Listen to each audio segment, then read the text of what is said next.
Basically जब आपने देखा हुआ डिस्पर्जन हमारी लाइफ में हमने कहीं ना कहीं ऑब्जर्व किया हुआ रेनबो की फॉर्म में, या आपने देखा होगा कि अगर आप स्केल के थ्रू ऐसे टिल्ट करके देखते हो तो आपको एक कलरफुल पैटर्न दिखता है व्हाइट लाइट के अंदर, ठीक है, या कहीं ग्लास के पीस में या कहीं पे भी हमको एक ब्यूटीफुल पैटर्न कलर्स का देखने को मिलता है। वो क्या होता है? Dispersion of light. डिस्पर्जन का मतलब बिखर जाना, ठीक है। अगर लाइट हो या सनलाइट वाली लाइट हो, वो बेसिकली 7 कलर से मिलकर के बनी होती है, विबग्योर जिसको बोलते हैं, ठीक है। और किसी भी वजह से जब वो डिफरेंट कलर सेपरेट आउट हो जाते हैं तो हम सारे कलर अलग अलग दिखने लग जाते हैं, ठीक है, और उसी को हम डिस्पर्जन बोलते हैं। बचपन में आपने 8वीं क्लास में या छोटी क्लास में देखा भी होगा कभी, अगर बचपन में ढंग से पढ़ाई की हो तो, ठीक है, कि वो 7 कलर्स लगाते हैं और डिस्क को जब बहुत तेज घुमाते हैं तो हमको वो व्हाइट कलर का नजर आने लग जाता है। क्यों? क्योंकि हमारे दिमाग में वो जो इमेज बनती है हर कलर की, ठीक है, वो कुछ टाइम तक रिटेन रहती है। जब वो व्हील बहुत तेजी से घूम रहा होता है तो वो सारे 7 कलर्स की इमेज एक साथ ओवरलैप करके हमारे ब्रेन में बन रही होती है, या हमको वो परसिस्ट कर रही होती है। तो हमें जो दिखाई देता है वो क्या दिखाई देता है? व्हाइट लाइट, ठीक है। क्या होता है? सिंपल वर्ड्स में हम कहें तो it is the splitting of white light, okay, into its 7 constituent colors।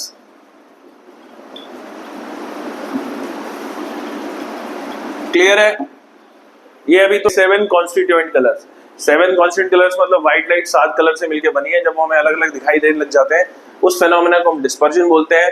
ऐसा कब होता है जनरली, ठीक है, स्टैंडर्ड वे में कहें ऐसा तो बहुत जगह हो सकता है, वाटर ड्रॉपलेट में हो सकता है, कोई भी ऐसी चीज जिसकी वजह से लाइट बेंड होगी तो क्या होगा? रिफ्रैक्टिव इंडेक्स किस पे डिपेंड करता है? कलर के वेवलेंथ के ऊपर या कलर के ऊपर। तो हर कलर अलग अलग एंगल के थ्रू जब बेंड करेगा तो वो बिखर जाएंगे और उसकी वजह से क्या होगा? वो सेपरेट आउट हो जाएंगे, ठीक है। जैसे 4-7 लोग अगर ऐसे हाथ पकड़ के वॉक कर रहे हैं तो वो एक स्ट्रेट लाइन बना पाएंगे, लेकिन अगर उनके पीछे कुत्ता पड़ जाए तो कोई तेज भागेगा, कोई धीरे भागेगा, ठीक है। तो उससे क्या होगा? जो धीरे भाग रहा होगा वो पीछे छूट जाएगा, जो तेज भाग रहा होगा वो आगे भाग रहा होगा। तो वो जो स्टैंडर्ड मार्च कर रहे थे पैटर्न बना करके वो एक्सपोज हो जाएगा और सब अलग अलग स्पीड से भागेंगे तो वो पूरा बिखर जाएंगे, डिस्पर्जन हो जाएगा। सेम लाइट के साथ क्या होता है? 7 कलर्स हैं, किसी मीडियम से जब वो पास करते हैं, ठीक है, रिफ्रैक्टिव मीडियम से पास करेंगे तो हर कलर की स्पीड अलग अलग है क्योंकि रिफ्रैक्टिव इंडेक्स अलग अलग होगा, ठीक है। और उस वजह से क्या होगा? रेड कलर जो है वो सबसे फास्टेस्ट चल रहा होगा और वायलेट कलर जो है वो सबसे स्लोएस्ट चल रहा होगा। तो इस वजह से वो बिखर जाएंगे अकॉर्डिंगली टू देयर स्पीड और उसी को हम डिस्पर्जन बोलते हैं, ठीक है। तो it is the splitting of white light into 7 constituent colours when white light, हम व्हाइट स्पेसिफिकली बोल रहे हैं क्योंकि 7 कलर्स तो उसी में होंगे। अब लेजर की लाइट के साथ ऐसा करोगे तो नहीं देखने को मिलेगा क्योंकि लेजर लाइट में तो एक ही कलर होगा। When white light is passed through a prism, यहाँ पे प्रिज्म को ही हम देखें क्योंकि स्टैंडर्ड वे में या बहुत अच्छे से जो डोमिनेंट जिसको कहें बहुत बढ़िया से जो डिस्पर्जन देखने को मिलता है वो हमको प्रिज्म में देखने को मिलता है। क्लियर है? ठीक है। ये ऐसा होता क्यों है? It occurs because of the fact that the refractive index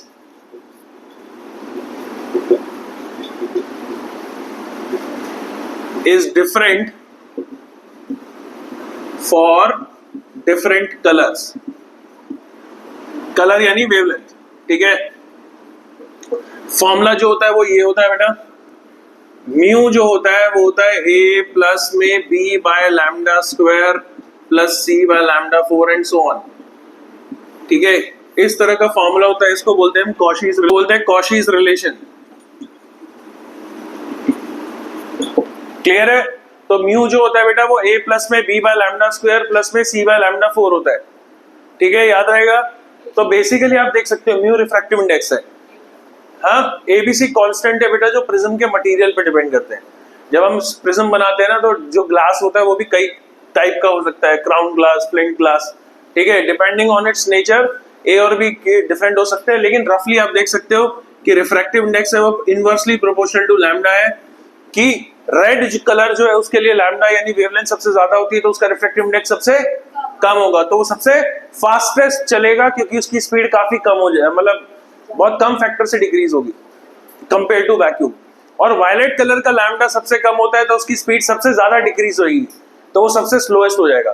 ठीक है, आप ये कह सकते हो म्यू ऑफ वायलेट, ये जो होता है वो प्रोपोर्शनल टू होता है ना, तो ये सबसे ज्यादा होगा, लार्जेस्ट या ग्रेटेस्ट। और रेड के लिए क्या होगा, ठीक है, स्मॉलेस्ट होगा, क्योंकि उसका लैम्डा सबसे ज्यादा है। ठीक है, तो is different for different colours, therefore different colours bend through different angles.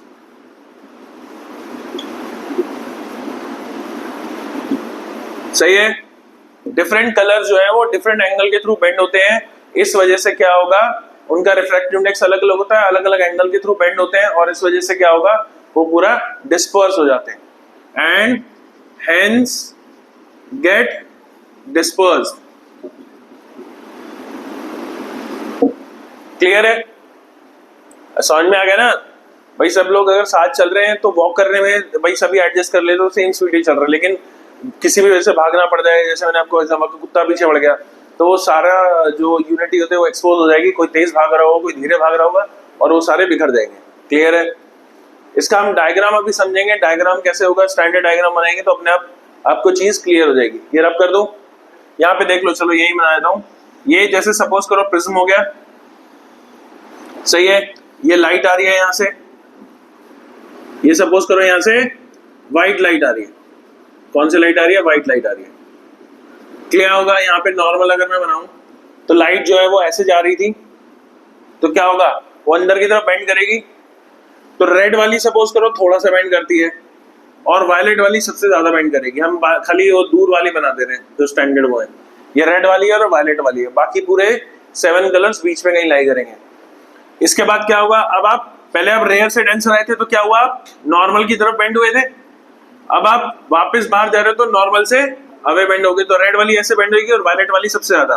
तो अल्टीमेटली जब हम देखेंगे यहाँ पे रेड होगा, यहाँ वायलेट होगा, और बीच में बाकी के सारे कलर आपको देखने को मिल जाएंगे, violet, indigo, blue, green, yellow, orange, red, VIBGYOR. ठीक है, ऐसे याद कर लो, विबग्योर होता है। सबसे ज्यादा कौन बेंड हो रहा है, वायलेट बेंड हो रहा है, और सबसे कम रेड बेंड हो रहा है, तो रिफ्रैक्टिव इंडेक्स रेड के लिए सबसे कम है, इसीलिए उसकी स्पीड सबसे ज्यादा है, और इसीलिए वो सबसे कम बेंड हुआ है। वायलेट का रिफ्रैक्टिव इंडेक्स सबसे ज्यादा है क्योंकि उसकी वेवलेंथ सबसे कम होती है। ठीक है, वेवलेंथ और फ्रीक्वेंसी का चक्कर समझ में आता है ना। अगर हम लाइट को ऐसे वेव मान करके चले तो ये समझ लो रफली कि भाई रेड अगर ऐसे चल रही होती है, ऐसे चल रही है, तो वायलेट वाली ऐसे चल रही है, ये फर्क है। स्पीड दोनों की सेम है, वैक्यूम में यहाँ पे स्पीड बदल गई इसलिए वो बिखर गए। वेवलेंथ और फ्रीक्वेंसी के टर्म्स में अगर हम बात करें तो बस ये होता है, अगर ये रेड है तो ये वायलेट है, कि उसकी वेवलेंथ कम है, फ्रीक्वेंसी ज्यादा है, उसकी वेवलेंथ ज्यादा है, उसकी फ्रीक्वेंसी कम है। क्लियर है, नोट करो बेटा इसको। रिफ्रैक्टेड कौन सी, एमरजेंट कौन सी, एंगल ऑफ इंसिडेंस, डेविएशन वगैरह वगैरह, ब्ला ब्ला ब्ला। आपके कोर्स में एक्सपेरिमेंट भी होता है, इसमें हम रिफ्रैक्शन ऑफ लाइट को उसमें क्या नाम है, प्रिज्म के अंदर में ट्रेस करके वैल्यूज निकालते हैं, तो उसके लिए हमारे को डायग्राम क्लियर होना चाहिए। सबसे पहले यहाँ पे देखोगे तो ये क्या है, ये क्या है, इंसिडेंट रे, सही है। उसके बाद यहाँ पे क्या, ये बोल देते हैं इंसिडेंट रे, ये ले भाई इंसिडेंट रे। अब यहाँ पे क्या है, ये क्या है, पॉइंट ऑफ इंसिडेंस, तो यहाँ से क्या बनाएंगे हमेशा, नॉर्मल। ध्यान रहे, चाहे रिफ्लेक्शन ऑफ लाइट कर रहे हो या रिफ्रैक्शन पढ़ रहे हो, नॉर्मल बनाना जरूरी है, क्योंकि नॉर्मल एक स्टैंडर्ड लाइन है, वही डिसाइड करेगी कि लाइट किधर बेंड होगी और किधर नहीं, सही है। अब लाइट रे कैसे जा रही थी, ऐसे जा रही थी, इंसिडेंट लाइट रे कैसे जा रही है, ऐसे जा रही है, तो क्या हुआ, नॉर्मल की तरफ बेंड होगी तो ऐसे बेंड हो गई, नॉर्मल की तरफ बेंड हुई ना ये, सही है, यहाँ पे आ गई। अब क्या होगा, ये पॉइंट ऑफ इंसिडेंस है, यहां से नॉर्मल ड्रॉ करेंगे, नॉर्मल ड्रॉ कर दिया। अब क्या होगा, लाइट रे इधर बेंड हो जाएगी, तो ये कौन सी रे हुई, इंसिडेंट रे, और ये कौन सी है, एमरजेंट रे, सही है, एमरजेंट रे, याद रहेगा। उसके बाद में जो दो फेसेस होते हैं, जिस फेस, इसको अगर मैं PQR नाम दे देता हूं प्रिज्म को, तो जो ये वाला फेस है जिसपे लाइट इंसिडेंट है, और जो ये वाला फेस है जिससे लाइट बाहर आ रही है, इन दोनों के बीच में जो एंगल होता है ये ए, इसको बोलते हैं, क्या बोलते हैं, को प्रिज्म एंगल। क्या बोलते हैं, प्रिज्म एंगल, वो दो फेसेस जिनके ऊपर लाइट इंसिडेंट और एमरजेंट है उससे बाहर निकल रही है, उसको प्रिज्म एंगल बोलते हैं। ये हो गया हमारा एंगल ऑफ इंसिडेंस। इसको हम एंगल ऑफ रिफ्रैक्शन R1 बोल देते हैं, इसको एंगल ऑफ R2 बोल देते हैं। टेक्निकली वो एंगल ऑफ इंसिडेंस है और ये रिफ्रैक्शन है, लेकिन हम क्योंकि प्रिज्म के बाहर और अंदर की बात कर रहे हैं इसको बोल देते हैं E। E क्या हो गया? Angle of emergence. तो I हो गया एंगल ऑफ इंसिडेंस और E हो गया एंगल ऑफ एमरजेंस।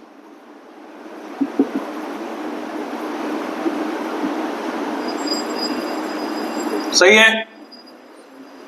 अब जो लाइट रे इंसिडेंट थी वो कैसे जा रही थी? ऐसे, और जो लाइट रे बाहर आ रही है वो कैसे आ रही है? ऐसे। तो ये जो एंगल है, यानी जो एमरजेंट रे है और जो इंसिडेंट रे है उनके बीच में जो एंगल है इसको क्या बोलेंगे हम? Angle of deviation.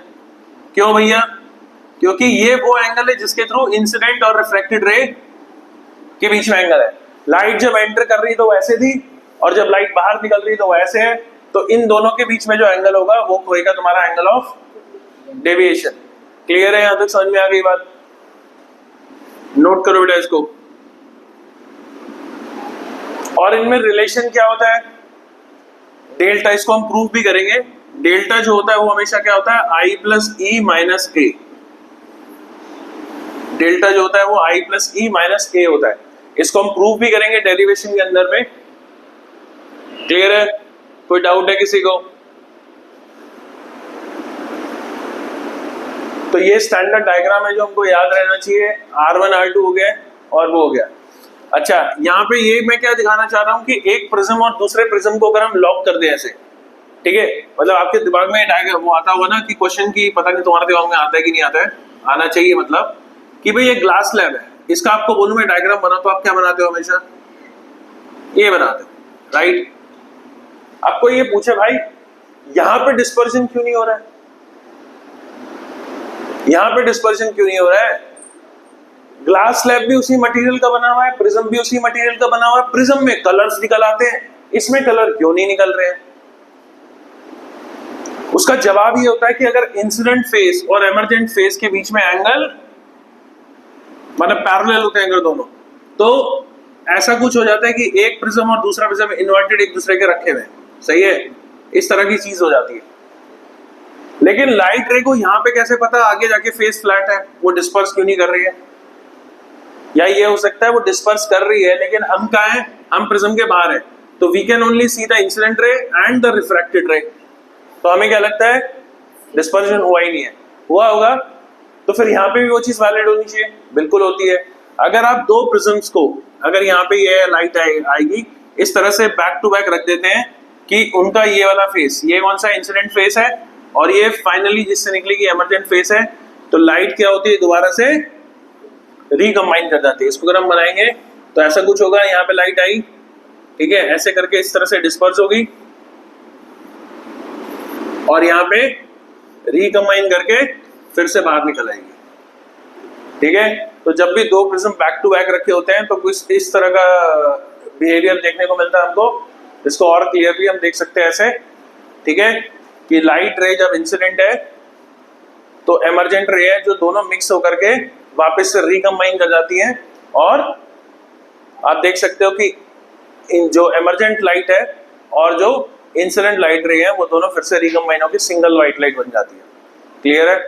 रेनबो में भी कुछ ऐसा ही होता है, हमने देखा होगा, ठीक है, 10th में आपने पढ़ा होगा। ये रब कर दूं, नोट करो इसको।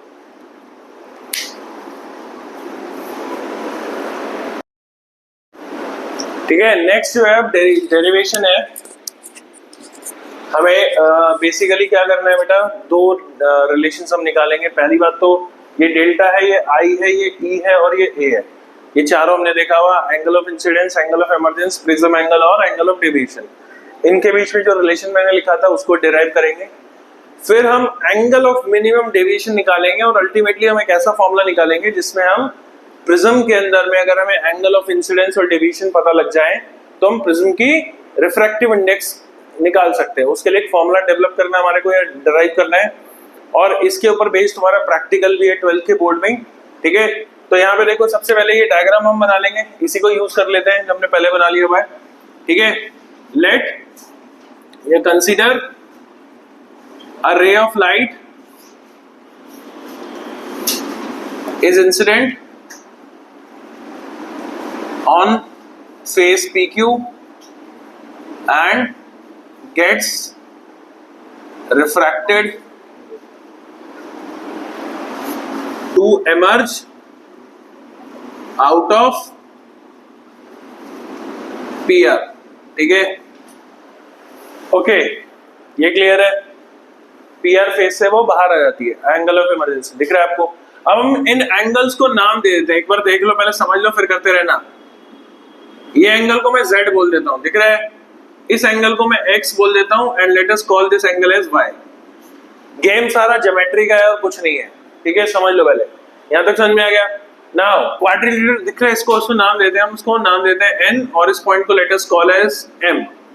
तो तुमको क्वाड्रिलेटरल दिख रहा है, इन क्वाड्रिलेटरल PN, इसको नाम क्या दे रहे हैं भाई? K नाम देते हैं, PNK, ठीक है? PNKM, पानी कम, जो भी क्वाड्रिलेटरल PNKM। इसमें आप देख सकते हैं ये वाला एंगल तो 90 डिग्री है, ये वाला एंगल भी 90 डिग्री होगा। तो मैं इसमें चारों एंगल्स का सम क्या होता है? क्वाड्रिलेटरल में चारों एंगल का सम क्या होता है? 360। तो P मतलब A प्लस में ये वाला एंगल कितना हो गया? 90, प्लस में वो एंगल Z हो गया प्लस में 90, शुड बी इक्वल टू 360। तो यहां से A plus Z equal to क्या आ जाएगा? 180 आ जाएगा, हाँ या ना? 90 90 माइनस होके बन जाएगा। तो मेरे को ये पता लग गया भाई A में और Z में क्या रिलेशन है? 180 है दोनों। अब ट्रायंगल दिख रहा है तुमको, इन ट्रायंगल NKM, ठीक है? NKM निकम्मा ट्रायंगल, ठीक है? तुम्हारी तरह ही R1 प्लस में Z प्लस में R2, हंस रहे हो, शर्म आनी चाहिए, निकम्मा ना कोई अच्छा टैग नहीं है। R1 plus Z plus R2 equal to 180 है ना? क्लियर है? अब आपको यहाँ पे लिख रहा है, इसको मैं ऐसे भी लिख सकता हूँ, R1 प्लस R2 प्लस में Z इक्वल टू 180, सही है?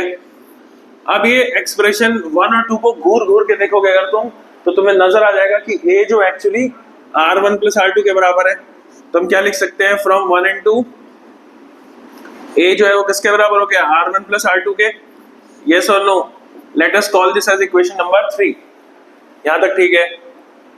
अब यहां पे आ जाओ, I जो है वो X प्लस R1 के बराबर बोल सकते हैं हम, क्यों? Vertically opposite angles. I जो है वो X प्लस R1 के बराबर है, I equals to X plus R1, और E जो है वो Y प्लस R2 के बराबर है, सही है? किस वजह से? Vertically opposite angle.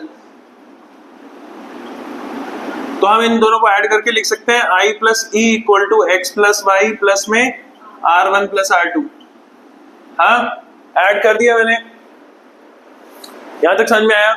अब यहां पे आ जाओ, ये तुमको दिख रहा है यहां पे, इसको मैं ट्रायंगल को नाम कह दूं, K के बाद क्या आता है? L बोल देते हैं इसको, NLM, नीलम ट्रायंगल जो है, triangle NLM Neelam, X plus Y delta के बराबर होगा, हाँ या ना?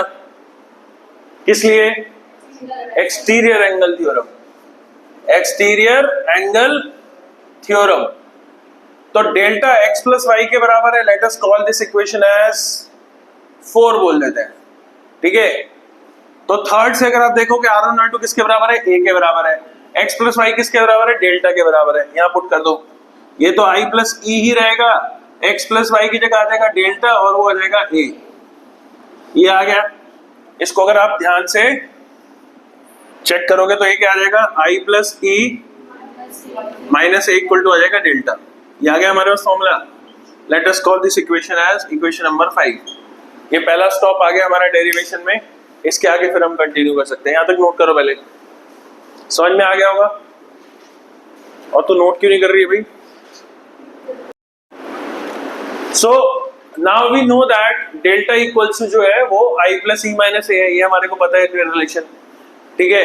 अब होता क्या है कि डेविएशन मिनिमम कब होगा? अगर उस चीज को हम कैसे पता लगा सकते हैं? एक्सपेरिमेंटली हम पता लगाते हैं। एक्सपेरिमेंटली हम जब देखते हैं तो सपोज करो ये प्रिज्म है और तुमने एंगल ऑफ इंसिडेंस को काफी बड़ा रखा हुआ है, तो क्या होता है?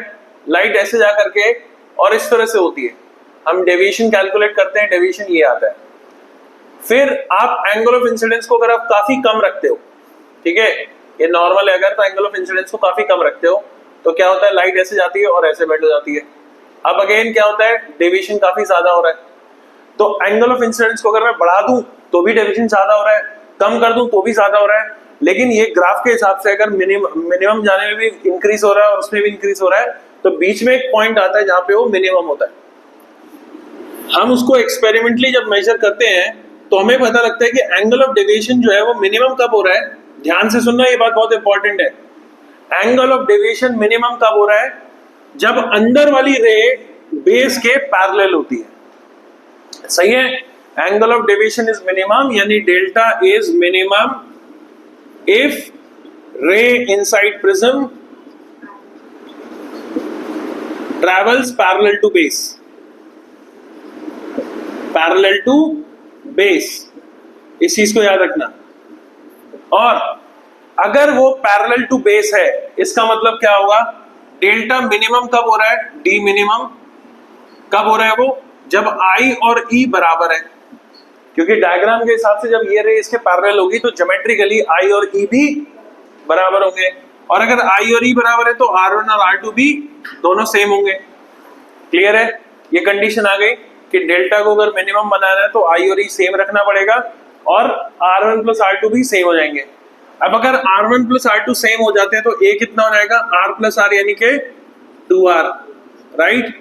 तो पहली चीज तो निकल करके आ गई कि R जो है वो A/2 के बराबर हो जाएगा। डेविएशन अगर मिनिमम है तो एंगल ऑफ रिफ्रैक्शन A/2 के बराबर हो जाएगा।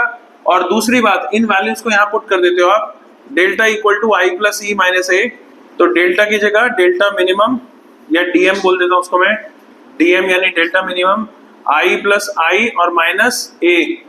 उस हिसाब से आई जो हो जाएगा वो क्या हो जाएगा, ए प्लस में डीएम बाय 2। ये दो एक्सप्रेशन दिख गए। Let us call this equation as 6 and this as equation 7। क्या ये बात क्लियर है? हाँ, अब इन दोनों को हम पुट करके डेरिवेशन या फॉर्मूला डिराइव कर सकते हैं। कैसे? स्नेल्स लॉ लगाएंगे। लेट अस कॉल कि अंदर का रिफ्रैक्टिव इंडेक्स μ2 है और बाहर का रिफ्रैक्टिव इंडेक्स μ1 है। सही है, प्रिज्म के अंदर का μ2 है, तो स्नेल्स लॉ के हिसाब से μ2 के साथ μ1 के साथ कौन सा एंगल आएगा, I, और μ2 के साथ कौन सा एंगल आएगा, R। ठीक है, तो μ1 sin I is equals to μ2 sin R। Snell's law लगा दिया हमने। उस हिसाब से μ2 1 यानी μ2 अपॉन में μ1 क्या हो जाएगा, sin I by sin R। और उसके बाद में आपको I और उसकी वैल्यू पुट कर देनी है। sin I की जगह a प्लस में dm बाय 2 और इसकी जगह क्या आ जाएगा, sin a बाय 2। तो अल्टीमेटली फॉर्मूला हमारे पास ये आ गया, μ2 1 का मतलब 2 प्रिज्म के अंदर वाला और 1 प्रिज्म के बाहर वाला। जरूरी नहीं a रो, कुछ और भी हो सकता है। साइन ऑफ a प्लस में dm बाय 2 और साइन a बाय 2। अब इस पे एक क्वेश्चन करेंगे हम, आपको क्लैरिटी आ जाएगी फॉर्मूले में। नोट करो बेटा इसको। क्या ये क्लियर है यहां तक? नोट करो।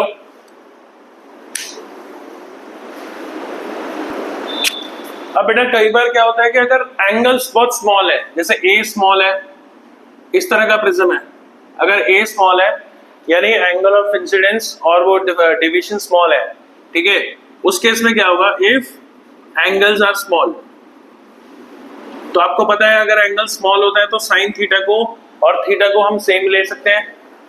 ठीक है, साइन थीटा क्या हो जाता है, अप्रोक्सीमेटली थीटा हो जाता है। तो इसमें क्या आ जाएगा, μ2 1 इक्वल्स टू हो जाएगा sine a plus dm by 2 की जगह वो हो जाएगा a प्लस dm बाई 2 और नीचे क्या हो जाएगा a बाई 2।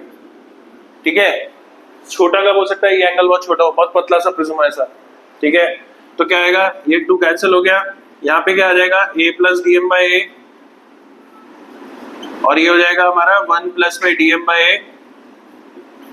तो अल्टीमेटली dm का फॉर्मूला जो आ जाएगा हमारे पास वो आ जाएगा a इंटू में μ2 1 माइनस 1। एक फॉर्मूला ये भी याद रखो। सही है, याद रहेगा, क्लियर है।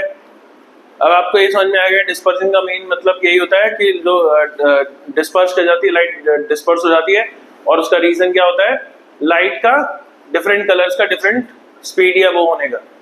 क्लियर है? नोट करो बेटा, इसको स्टॉप करते हैं।